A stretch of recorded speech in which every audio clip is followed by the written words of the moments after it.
Hey everyone, Tanner Bell here. Welcome back to my YouTube channel. All over the Cricut Facebook groups and all over the internet really, people have been enjoying bleach dyeing. So in today's video, we're gonna give you some great tips and hacks for bleach dyeing so that you guys do not have any craft fails whatsoever and then you're able to master the process and have a lot of fun while doing it. So if you guys are excited, let's jump into it. But before we get started, be sure to give the video a thumbs up if you're excited to make bleach dyed shirts, and hit that subscribe button if you're brand new to the channel. We post videos almost every single day sharing with you guys tips and tricks on mastering your die cutting machines. So if you guys have any questions, drop them down below and we will get back to you. But let's jump into it. All right, guys, for our first one, what we've got is something that we made a mistake of. We thought, oh, let's go ahead and purchase Splashless Bleach for this process. No, please do not get Splashless Bleach. If you guys know, it's a little bit thicker and it doesn't allow any splashing, so that is something you do not want. It will take forever for your shirt to dry if you're going to do a dip dye process, and it makes it super heavy, and it's just not nearly as easy to use as just generic regular bleach. So I would recommend to stay away from Splashless for the majority of your bleach dyeing projects. For more control, you're able to use a paintbrush to get into some detailed areas, especially when you're going to use bleach as a stencil, which is something we're going to talk about here in a little bit. But you're able to get a lot of more detail when you're wanting to do some patterns, or I like to sometimes do a splatter look and wear gloves and kind of use the paintbrush to create some splatter effects. And this is a great tool to have. So any paintbrush you don't mind, being able to be used with bleach is really awesome for that little hack.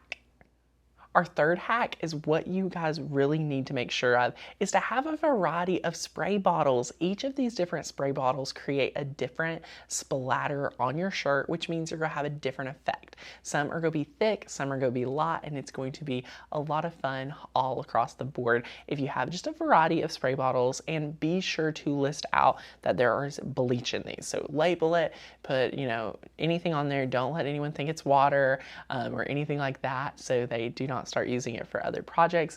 You definitely want to keep it in an area that everyone is familiar with it being bleach, especially if you want to kind of have some supplies ready and make it pretty easy for you to make bleach shirts. So I would have these and leave the bleach in there. Just make sure to label them with bleach so that no one grabs it and thinks it's water.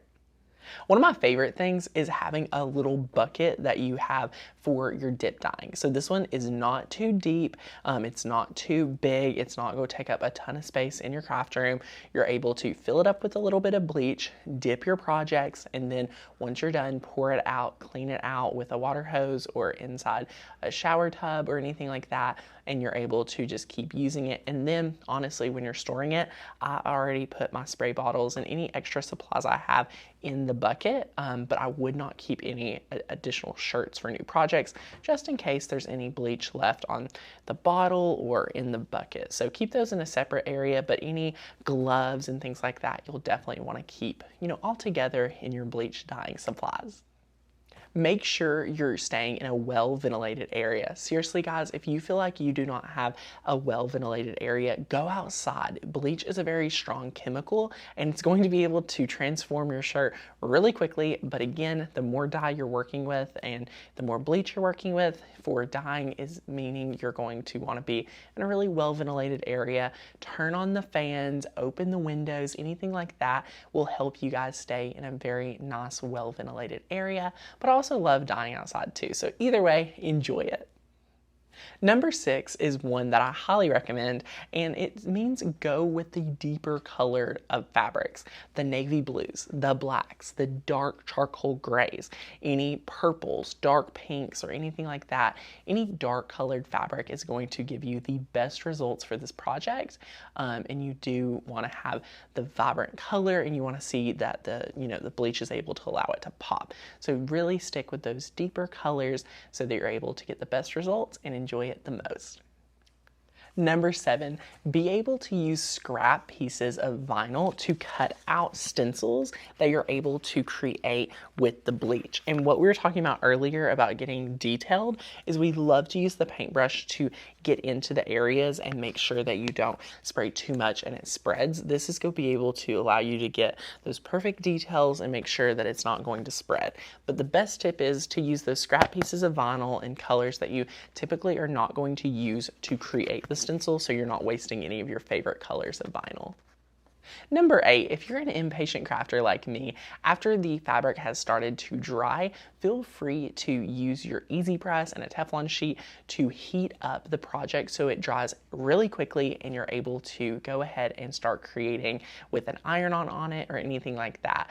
The main thing you want to do is make sure that it's dry, make sure it's been washed or anything like that before you start using it with iron-on. But I found that with my easy press, I'm actually able to heat it up to help that drying accelerate, and it is really awesome. I wouldn't do it with a really, damp shirt, but one that is kind of moist that you just want to take out that moisture really quickly. Feel free to pull out the easy press and use it for awesome results and to save you just a little bit of time. If you guys enjoyed all of these amazing bleach dyeing hacks, be sure to leave us a comment and let us know what you love about your bleach dyeing shirts. We are so excited to make some of these on live streams. Check out some of our other bleach dyeing videos we have coming up. And if you have any questions on it or things you'd like us to share, leave us a comment down below. If you're new here, hit that subscribe button, and we cannot wait to see you in the next video. Bye guys.